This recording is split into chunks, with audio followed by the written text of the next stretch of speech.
เซรีนุ่งเป็นยัง มึงคือสิไปปะกูไปแนวนี้ กูเห็นมึงตั้งแต่มึงขึ้นเลยนะมึงเป็นอาการนั่นนะกูบริใต้กูบริไปอีหยังกูไปเบียกสิให้เห็นยัง กูไม่อยากให้มึงไปอ่ะ ไปนำกันสันไป มึงอยู่ต่อแต่บอให้หัวหน้าไปผู้เดียว ให้แหละสิดูแลหัวหน้าบ่มันแล้วออกมาแต่ห้องอันนั้น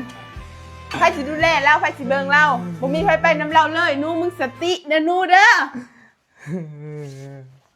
ก็คือวันนี้น้องซิลลี่สิไปกรุงเทพปะจะทุกคนไปวันนี้จังหน่อยเลยเนาะไปกระทันหันฉันทำใจไม่ได้ ไปตั้งว่าเป็นปี บ่แม่น อาทิตย์หนึง อ แต่อยู่บ้านก็คายตัวนี้คือเก่าเด้อดับเตาอีหน้าผู้ใดบ่เคยใส่ต้องเอาไปใส่เลยเด้อใส่ดีใส่คักแห้งใส่ทั่วประเทศลาวเลยจ้าซองน้อยๆนี่สากขนาด30 กรัมแสดง1-2 เดือนขึ้นไปอย่าลืมเอาไปใส่เด้อ